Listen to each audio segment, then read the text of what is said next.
नमस्कार दोस्तों, कल असां MA फाइनल पेपर 8 में रखियल नाटक हेमलेट के बारे में पढ़ी रहा हुआसीं, जैमें मां तव्हांखे ॿुधायो हो त कीअं हेमलेट ऐं राणीअ जी गुफ्तगू थी थिए। हेमलेट पंहिंजी माउ खे ॾाढो शर्माए थो त तो ॾाढो ग़लति कमु ऐं नीच कमु कयो आहे। उनखे ॾाढो शर्मिंदगी महसूस थी थिए, पर उनखां पोइ जॾहिं उहा सॼी ॻाल्हि राजा खे ॿुधाए थी त राजा उनखे पंहिंजो बणाइण लाइ उनखे कूड़ियूं ॻाल्हियूं थो चवेसि त हेमलेट जेको आहे चरियो थी पियो आहे, असां उनखे इंग्लैंड मोकिलण जो सॼो तयारी करे चुका आहियूं। तंहिंखां पोइ जेकी ओफलिया हुई जंहिंसां हेमलेट प्यार कंदो हो, उहा पीउ जे मौत जो ॿुधी करे चढ़ी थी पए ऐं आपघात थी करे। इहो ॿुधी उन भाउ खे ॾाढो गुस्सो थो अचेसि ऐं उहो हेमलेट सां बदिलो थो वठणु चाहे। हेमलेट उन सां मिली करे उनखे सॼी ॻाल्हि ॿुधाएसि थो। उनखां पोइ हेमलेट ऐं होरेशियो जी वार्तालाप ॾेखारियो वियो आहे, ॿुधायो वियो आहे, जंहिंमें ॿुधाएसि थो त कीअं इंग्लैंड मां हू बची करे वापसि हली आयो।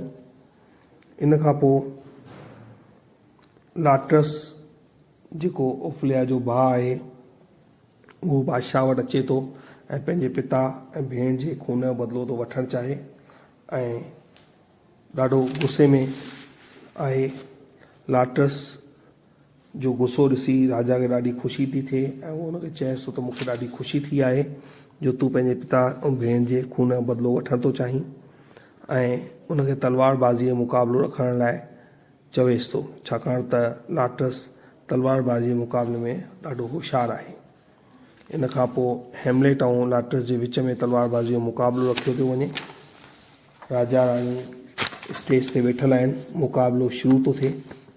मुक़ाबले में हेमलेट जेको आहे उहो लाट्रस खे ॾाढो घायल थो करे छॾेसि ऐं हेमलेट बि थकिजी थो पए। थकान में हू जीअं ई वेहे थो त माणस उनजो पसीनो उगे थी ऐं ख़ुशीअ में अची उहो शराब जेको ज़हर भरियो शराब राजा हेमलेट लाइ ठारायो हो, सो राणी थी पी वञे। राजा उनखे ॾाढो मना थो करे, पर उहो शराब जो प्यालो पी थी वञे। पोइ उनखे पतो थो पए त हिन में ज़हर मिलियल आहे। वरी मुक़ाबिलो शुरू थो थिए। हाणे हेमलेट जेको आहे लाट्रस खे ॾाढो बुरी तरह ज़ख़्मी थो करे छॾेसि ऐं लाट्रस बि हेमलेट सां लड़ंदे उनखे उहा ज़हर भरियल तलवार हणी थो छॾे।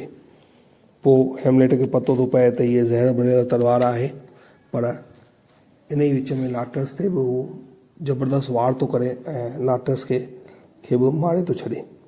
लाट्रस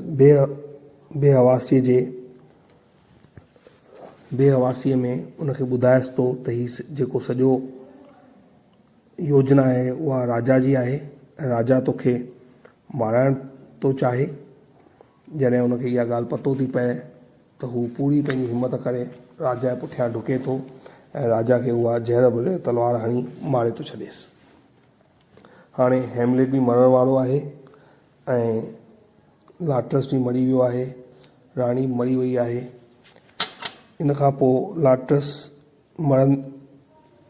जे मरण खां पोइ हेमलेट बि मरण वारो आहे। उहो पंहिंजे दोस्त होरेशियो खे सॾु करे चवेसि थो त हाणे तोखे जीअरो रहणो आहे। होरेशियो चए थो मां तुंहिंजे बिना कोन जीअरो रहंदुमि ऐं ॾे इहा तलवार त मां पंहिंजो पाण खे बि आपघात थो कयां।